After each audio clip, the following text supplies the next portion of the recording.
जय श्री कृष्णा।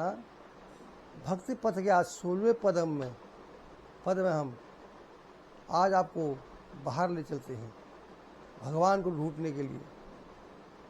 बाहर ऐसे नहीं, मानसिक रूप से। सुबह प्रातःकाल उठिए, अपने पार्क में बैठिए। कोई योगा नहीं करना, कोई पीटी नहीं करनी, कोई ध्यान नहीं करना, कोई जप नहीं करना, सिर्फ भगवान का ध्यान करना है। प्रातःकाल उठिए, पार्क में जाइए, पार्क में बैठिए और देखिए भगवान की रचना। भगवान कितना दयालु, कितना कृपालु है। और मन में तनाव को ख़त्म करने के लिए भगवान की प्रकृति का स्वरूप देखिए। भगवान कितना सुंदर है। भगवान ने रंग बिरंगे फूल बना रखे हैं। चमेली के फूल हैं, चंपा के फूल हैं, गेंदे के फूल हैं, गुलाब के फूल हैं, लोटस के फूल हैं। उनमें मकरंद लगा हुआ है, उनमें भंवरे झूल रहे हैं, भंवरे गुनगुना रहे हैं उसमें मकरंद लेने के लिए। और ओस की बूंदें उनमें गिरी हैं। सूर्य नारायण जब सुबह आ रहे हैं, प्रकट हो रहे हैं, तो उनकी किरणों से जो उसमें चमक रही है बूंदों में, जैसे भगवान ने साक्षात बूंदें, मोतियाँ इस धरती पर छटा बिखर दी है। मंद मंद शीतल शीतल सुगंध हवा चल रही है, जैसे भगवान पूरी प्रकृति यही विराजमान है। सुंदर सुंदर हरी हरी घास चल रहे हैं उनमें ओस के कण चल रहे हैं और सुंदर दृश्य लग रहा है, गुंजायमान हो रहा है। प्रकृति में एक अलग ही आवाज़ आ रही है, सुंदरता आ रही है। ओ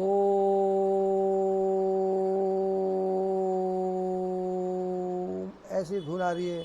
मंद मंद हवा से जब पत्ते टकरा रहे हैं फूलों के, तो उनसे अलग ही आवाज़ आ रही है भगवान की। जैसे प्रकृति, भगवान हमारे नज़दीक होकर के हमसे वार्तालाप कर रहे होंगे। ऐसा नदी के किनारे बैठते हैं शांत होकर के मन। आप तो घूमने जाते हैं, हम जाते पहाड़ में घूमने जाते हैं घूमने के लिए, पर आप क्या फायदा, वो भीड़ भाड़ में रहते हैं।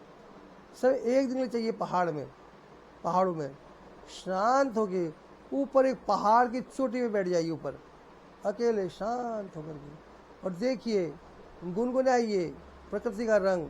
कैसे देवदार के चीड़ के पौधे, देवदार के पौधे, तूर के पौधे जब हवा से टकराते हैं तो सुंदर आवाज़ आती है ओम भगवान का। हवाएं जब पहाड़ से टकराती हैं, एक दूसरे टकराते हैं, अलग ही गुंजायमान स्वर आता है भगवान का। और शांत में भी ओमकार का शब्द गूंजता है। शांत मन होकर के अकेले बैठ करके भगवान का ध्यान कीजिए, मनन कीजिए भगवान का।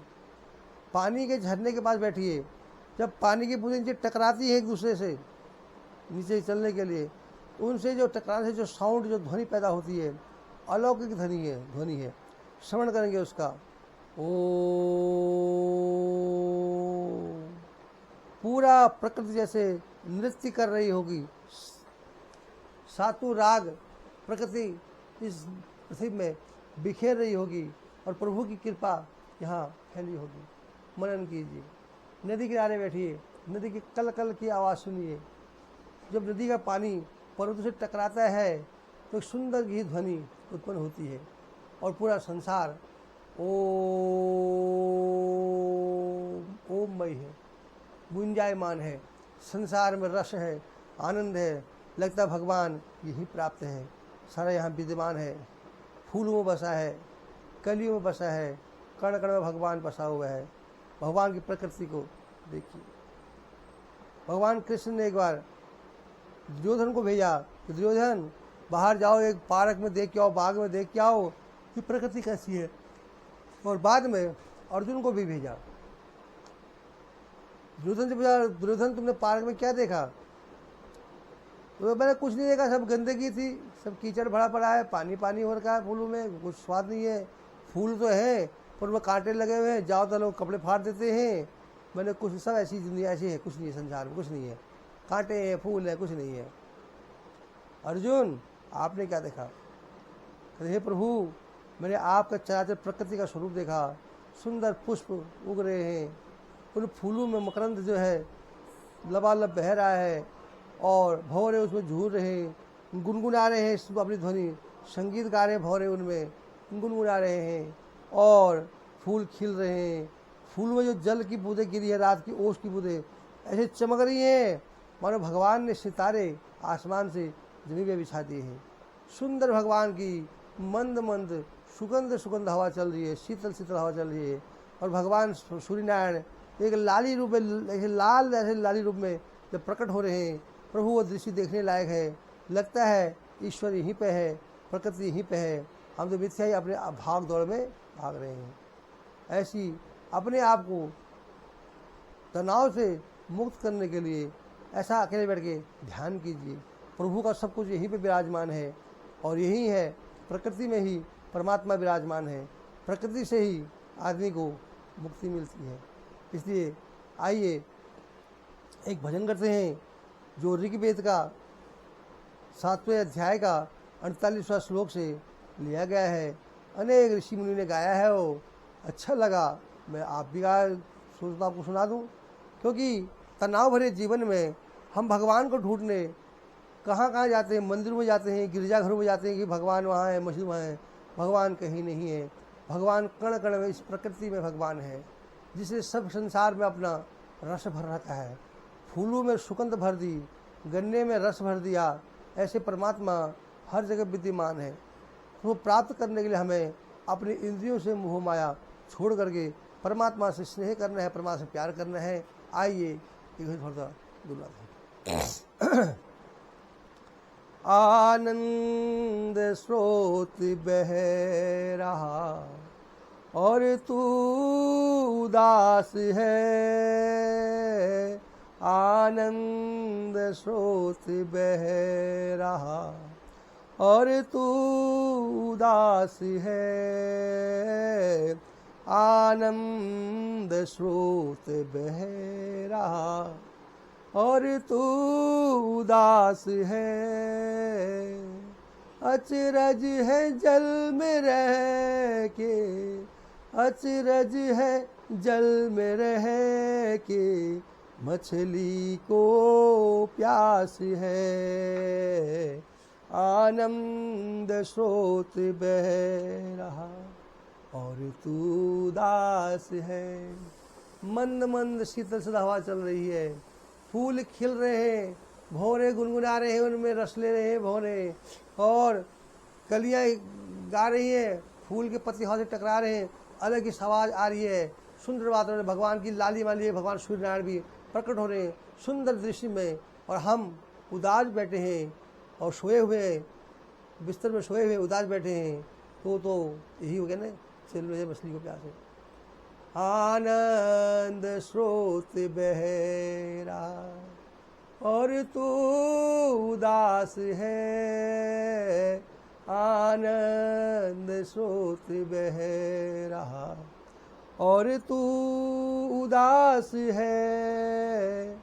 अचरज है जल में रह के, अचरज है जल में रह के, मछली को प्यास है, आनंद स्रोत बह रहा। फूलों में जो सुवास है, ईख में मिठास है, फूलों में जो सुवास और ईख में मिठास है, फूलों में जो सुवास ईख में मिठास है,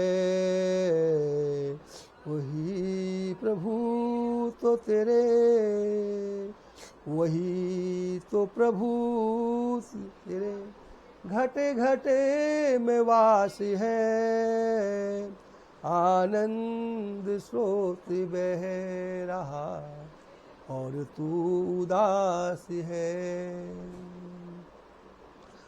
कुछ तो समय निकाल प्रभु भक्ति के लिए,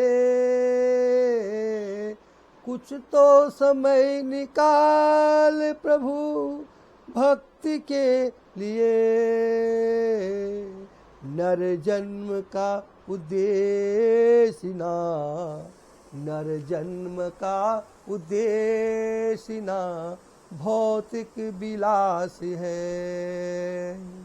अचरज है जल में रह के, अचरज है जल में रह के, मछली को प्यास है, आनंद स्रोत बह रहा, आनंद स्रोत बह रहा, और तू उदास है, आनंद स्रोत बह रहा, और तू उदास है।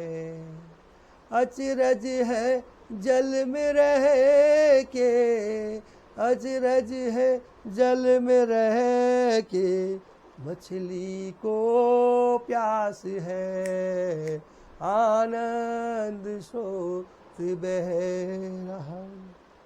तू ज्ञान चक्षु खोल के तू देख तो सही, तू ज्ञान चक्षु खोल के तू देख तो सही, जिसको तू ढूंढता है, जिसको तू ढूंढता है सदा, वो तेरे पास है, आनंद स्रोत बह रहा, आनंद स्रोत बह रहा, और तू उदास है। अचरज है जल में रह के, अचरज है जल में रह के, मछली को प्यास है, आनंद स्रोत बह रहा।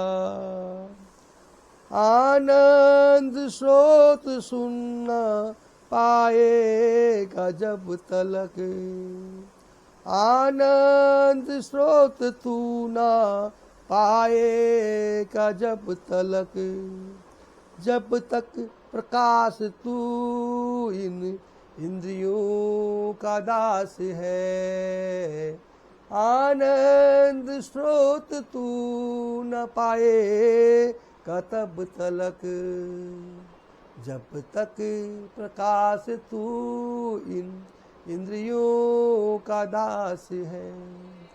अचरज है जल में रह के, अचरज है जल में रह के, मछली को प्यास है, आनंद स्रोत बह रहा, और तू उदास है।